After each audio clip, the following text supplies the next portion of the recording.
Hi students, welcome to my channel. நீங்கள் பார்த்துருக்க 11th standard accountancy half இயர்லிக்கான question paper. So நான் இதில் எது உங்களுக்கு இம்பார்ட்டன்ட், எப்படி படிக்கணும், மார்க்ஸ் ஸ்கோரிங் ஏரியா அதான் சொல்ல போகிறேன். நீங்கள் நம்ம சேனலை சப்ஸ்கிரைப் பண்ணலாம், மறக்காமல் சப்ஸ்கிரைப் பண்ணிட்டு இந்த வீடியோ லைக் பண்ணிட்டு பாருங்கள். எந்த டவுட்னாலும் என்கிட்ட மறக்காமல் வாட்ஸ்அப் குரூப்பில் கேளுங்க.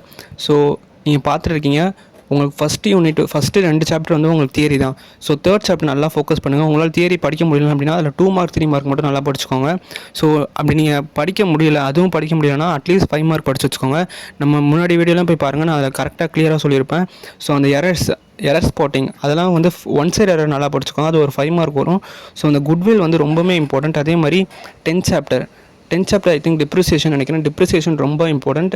அதே மாதிரி 7th chapter petty cash book, single cash book, double cash book, இதெல்லாம் ரொம்ப இம்பார்ட்டண்ட். சப்சிடரி புக்ஸ் ரொம்ப இம்பார்ட்டண்ட். ட்ரையல் பேலன்ஸ் ஒன்றுமே இல்லை, அது ரொம்பவே ஈஸி. உங்களுக்கு கஷ்டம் எதுனா I think 12, 13 trading and profit and loss தான் உங்களுக்கு ஓரளவுக்கு கஷ்டமாக இருக்கும். 13th தான் ஐ திங்க் மோஸ்ட் ஆஃப் எல்லாருக்குமே கஷ்டமாக இருக்கும். ஸோ 13th வந்து நீங்கள் ஒரு 95 எடுக்கணும்னா 13th வந்து நீங்கள் படிச்சு தான் ஆகணும். ஸோ 12th ஓரளவுக்கு ஈஸியாக இருக்கும். 12th எல்லாருமே படிச்சிட முடியும். ஸோ 2 ஃபங்க்ஷன்ஸ் ஆஃப் அக்கௌண்டிங் ரொம்ப இம்பார்ட்டண்ட். அதே மாதிரி புக் கீப்பிங், கோல்டன் ரூல்ஸ் கேட்பாங்க. ஸோ 30th பார்க்குறீங்க. 30th வந்து நாங்கள் தனியாக ஒரு வீடியோ போட பார்க்குறோம், ஆனால் அது ஈஸி தான். 27 பார்க்குறீங்க. 27 வந்து 11th சாப்டர்லாம் இது மேலே நீங்கள் வந்து அதை விட்டிங்கன்னா உங்களுக்கு பெரிய லாஸ் ஆகிடும். உங்கள் மார்க்குக்கு 5 மார்க் ஐ திங்க் ஒரு 10 மார்க்ஸ் வரும் அதுலேருந்து. ஸோ முடிஞ்ச அளவுக்கு நல்லா படிச்சு வச்சுக்கோங்க. State the principle of double entry system of bookkeeping, அந்த டிஸ்டிங்யூஷ் நல்லா படிச்சு வச்சுக்கோங்க. டிஸ்டிங்யூஷ் கண்டிப்பாக வந்துடும். 34 மென்ஷன் அந்த லிமிடேஷன் ப்ராப்பர்ட்டிஸ் இதெல்லாம் நல்லா படிச்சுக்கோங்க. 35 பார்க்குறீங்க. 35 வந்து ஐ திங்க் அது ட்ரையல் பேலன்ஸ் நினைக்கிறேன். ட்ரையல் பேலன்ஸ் ரொம்பவே ஈஸியாக, அதை விட்டுறாதீங்க. ஆனால் உங்களுக்கு கேல்குலேஷன் தப்பானா கூட உங்களுக்கு பெருசாக அந்த இம்பேக்டும் இருக்காது. அட்லீஸ்ட் 1 மார்க் தான் குறைப்பாங்க மேக்ஸிமம். 36 பார்க்குறீங்க. அதே மாதிரி லெஜர் சொல்ல மாதிரி, லெஜர் வந்து நீங்கள் வந்து லெஜர் தனியாக கேட்டாங்கன்னா போடுங்க. ஐ திங்க் ஜேர்னலோட கேட்டாங்கன்னா போடாதீங்க, உங்கள் டைம் தான் வேஸ்ட் ஆகும். அதுக்கு ஆப்போசிட்டில் இருக்கிறத நீங்கள் பெட்டர்னு பார்த்துட்டு போயிடலாம். அதே மாதிரி 41ல் அக்கௌண்டிங் ஈக்குவேஷன் வந்தால் போடுங்க, அது ஈஸி தான் ரொம்ப. ஆனால் அது ஓரளவுக்கு சின்னதாக வந்தால் போடுங்க, ரொம்ப பெருசாக வந்தால் போடாதீங்க. ஏன்னா டைம் மேனேஜ் பண்ணுறது கஷ்டமாயிரும். நீங்கள் இதுதான் ஃபஸ்ட் வருஷன் எழுத போகிறீங்க, ஸோ அதுக்கு தான் சொல்கிறேன். ஸோ நீங்கள் அந்த பெருசாக அட்டன் பண்ணிட்டீங்கன்னா உங்களுக்கு லாஸ்ட்டில் டைம் பத்தாது. ஸோ நீங்கள் பார்க்குறீங்க ப்ரிப்பேர் நெசசரி லெஜர், ஸோ இந்த மாதிரி வந்தால் நீங்கள் போடுங்க. ஆனால் நீங்கள் வந்து ஜேர்னலும் ப்ரிப்பேர் பண்ணிட்டு லெஜரும் ப்ரிப்பேர் பண்ணணும் அப்படின்னா உங்களுக்கு ரொம்பவே கஷ்டமாயிரும். So Harini is a dealer. So அந்த ஜேர்னல் என்ட்ரிஸ்லாம் நீங்கள் விட்டுறாதீங்க, அது ரொம்பவே ஈஸி. அதே மாதிரி நெக்ஸ்ட்டு பார்த்தீங்கன்னா சஸ்பென்ஸ் அக்கௌண்ட்.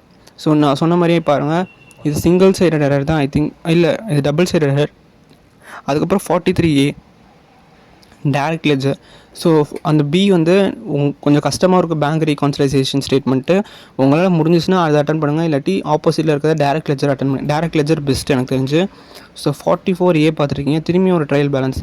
ஸோ வந்து உங்களுக்கு ட்ரையல் பேலன்ஸில் கிட்டத்தட்ட இவ்வளோ வருதுன்னா நீங்கள் ட்ரையல் பேலன்ஸை விட்டுறக்கூடாது. ஆனால் இந்த ட்ரையல் பேலன்ஸில் வந்து கொஞ்சம் வந்து ரிஸ்க் அதிகமானு சொல்லலாம். ஏன்னா நீங்கள் எங்கேயே மாற்றி போட்டு போஸ்டிங்கில் தப்பாக போட்டிங்கன்னா மொத்தமாகவே தப்பாகிடும். மொத்தமாக தப்பாகிடுச்சுன்னா உங்களுக்கு ஒரு 3 மார்க் 2 மார்க் தான் தருவாங்க. ஸோ அதுக்கு தான் சொல்கிறேன். ஆனால் நீங்கள் இதை நம்பி அட்டன் பண்ணலாம். உங்களுக்கு நல்லா தரவாக தெரியும் அப்படின்னா நீங்கள் அதில் ஈஸியாக எடுத்துடலாம். ஐ திங்க் இந்த டிப்ரிசியேஷனோட எனக்கு தெரிஞ்ச இந்த ட்ரையல் பேலன்ஸ் பெஸ்ட்டு. ஏன்னா டிப்ரிசியேஷனில் உங்களுக்கு தப்பு வர வாய்ப்பு இருக்குது, அதுக்கு தான் சொல்கிறேன். ஸோ 45ல் பார்த்தீங்கன்னா உங்களுக்கு பி ரொம்பவே இம்பார்ட்டண்ட். 45B கேஷ் புக், பெட்டி கேஷ் புக். ஸோ நீங்கள் கண்டிப்பாக அதுலேருந்து ஒரு 5 மார்க் எக்ஸ்பெக்ட் பண்ணலாம் பப்ளிக்கில். 46ல் A ஐ திங்க் இது என்னன்னு தெரியல, கீழே ஹெட்டிங் பார்த்தா தான் தெரியும். Cash book with discount and cash column. So double sided cash book இது. ஸோ இது நல்லா பார்த்து வச்சுக்கோங்க. நான் சொன்ன மாதிரி திரும்பியும் 2ஆவதாக வருது பாருங்கள், இது profit and loss account. So இதுவும் நல்லா பார்த்து வச்சுக்கோங்க. ஆனால் இது ஐ திங்க் பப்ளிக்கில் வரதுக்கு அவ்வளோவா சான்ஸ் இல்லைன்னு நான் நினைக்கிறேன். ஸோ ஆனால் அக்கௌண்டன்சி பொறுத்தளவுக்கு நீங்கள் டைம் மேனேஜ் பண்ண நல்லா கற்றுக்கோங்க. டைம் மேனேஜ் பண்ணால் தான் உங்களால் எக்ஸாமில் நல்லா ப்ரெசென்ட் பண்ண முடியும். ஐ திங்க் ஒரு 2.5 ஹவர்ஸில் முடிக்க பாருங்கள். அப்படி முடித்தா தான் நீங்கள் வந்து அந்த 1/2 hours உங்கள் பேப்பரை வந்து நல்லா கோத்ரூ பண்ணி உங்களுக்கு எங்கேயா மிஸ்டேக் இருக்கா, சென்டம் வர முடியுமா அப்படின்னு பார்க்க முடியும். ஸோ நான் சொன்ன மாதிரி வந்துச்சு பாருங்கள், prepare trading and profit and loss account. So இந்த இடத்துல தான் உங்களுக்கு கொஞ்சம் கஷ்டமாக இருக்கும். அட்ஜஸ்ட்மெண்ட் வந்தால் இன்னும் கஷ்டமாக இருக்கும். ஸோ முடிஞ்ச அளவுக்கு நீங்கள் இதுக்கு ஆப்போசிட்டில் என்ன இருக்குமோ அதை அட்டன் பண்ண பாருங்கள், அதுதான் உங்களுக்கு best. So 3 column cash book, இதுவும் சில பேர் கஷ்டமாக தான் இருக்கும். அப்படி கஷ்டமாக இருந்தால் நீங்கள் ட்ரேடிங் அண்ட் ப்ராஃபிட் அண்ட் லாஸ்க்கு போகலாம். ஏன்னா ட்ரேடிங் அக்கௌண்ட்டு நீங்கள் போட்டாலே ஐ திங்க் 2 மார்க் உங்களுக்கு கொடுத்துருவாங்க. ஸோ அதுக்கு தான் சொல்கிறேன், நம்ம சேனலை மறக்காமல் சப்ஸ்கிரைப் பண்ணிட்டு இந்த வீடியோ லைக் பண்ணிட்டு பாருங்கள். தேங்க்யூ.